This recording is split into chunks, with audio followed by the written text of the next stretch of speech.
Haleluya. Salam kemenangan iman. Shalom Bapak Ibu Saudara. Pada kesempatan ini, saya kembali lagi berbagi kepada kita dan mengucapkan selamat hari Minggu bagi kita semua. Saya mau katakan begini, kebenaran kita di hadapan Tuhan bagaikan kain lapuk. Karena sesungguhnya manusia tidak ada yang benar. Alkitab mengatakannya, manusia tidak ada yang benar. Dan niat hatinya jahat semata-mata. Tidak ada manusia yang benar, tetapi kita adalah orang-orang yang dibenarkan Tuhan. Tetapi di sini yang menjadi pedoman bagi kita, kebaikan-kebaikan yang kita taburkan kepada semua orang membuat kita menerima lawatan sorga. Kita menerima damai sejahtera yang melampaui akal dan pikiran kita. Dan juga kita menerima pertolongan Tuhan, menerima anugerah Tuhan, menerima mujizat-mujizat. Itu sebabnya Filipi 4 mengatakan begini, ayat 5. Hendaklah kebaikanmu diketahui semua orang, Tuhan sudah dekat. Perbuatan baik kita akan dirasakan orang. Perbuatan baik kita dapat dibaca semua orang.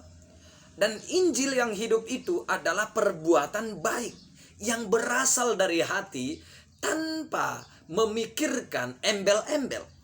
Dan ayat 7 dikatakan, damai sejahtera ketika kita berbuat baik kepada semua orang, termasuk juga kepada orang yang menjahati kita, termasuk juga kepada orang yang mengecewakan kita, termasuk juga kepada musuh kita, kita harus berbuat baik.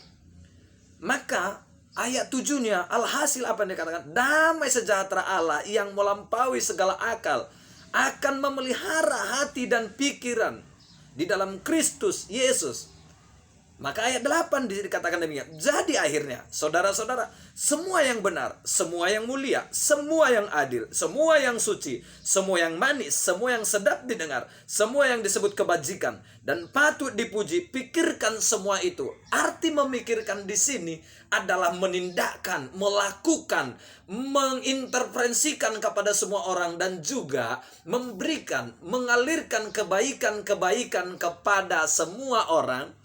Tetapi terlebih lagi kepada Tuhan, melakukan kebaikan kepada Tuhan dan juga kepada sesama seiman, tetapi juga kepada semua orang.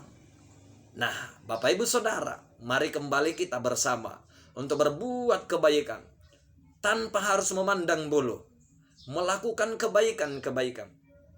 Saya beberapa hari yang lalu, mungkin semalam, saya sangat terpukul dengan perbuatan seseorang. Saya tidak perlu menyebut siapa namanya, siapa orangnya, karena dia adalah pribadi. Saya menangis tanpa dia ketahui saya menangis. Saya pribadi, saya pun nggak tahu kenapa dia berbuat demikian. Dan memang kebetulan uangnya nggak ada, tapi sudah lama dia mau menolong orang. Tapi dengan hebatnya, dia menjual anting-antingnya untuk memberikan, untuk melakukan kebaikan kepada orang-orang. Di sini saya terpukul. Saya berkata kepada Tuhan, Tuhan, kalau dia bisa melakukan yang seperti itu, saya pun bisa. Dia melakukan kebaikan. Dan saya percaya Bapak Ibu Saudara, Tuhan akan melimpahi dia dengan kebaikan-kebaikan. Dan damai sejahtera yang daripada surga akan melampaui segala akal dan pikiran, akan memenuhi hati dan pikirannya. Mari bersama kita orang Kristiani. Mari bersama kita yang mendengarkan. Mari lakukan kebaikan kepada semua orang. Karena Tuhan akan mengupahimu. Tuhan akan membawakan kebaikan-kebaikan kepadamu. Dan Tuhan akan melimpahi anugerahnya kepada kita. Pribadi lepas pribadi. Sekali lagi saya ucapkan kepada kita. Lakukanlah kebaikan tanpa harus mengharapkan imbalan. Lakukanlah kebaikan tanpa harus memandang bulu. Lakukanlah kebaikan tanpa harus juga menghitung nilai seberapa yang kita berikan. Tetapi ingat, ketika kita memberi dari segala kekurangan kita, di situ Tuhan akan memberkati kita lebih dari apa yang kita pikirkan. Salam sukses, salam sehat bagi kita semua. Tuhan Yesus memberkati kita. Amin.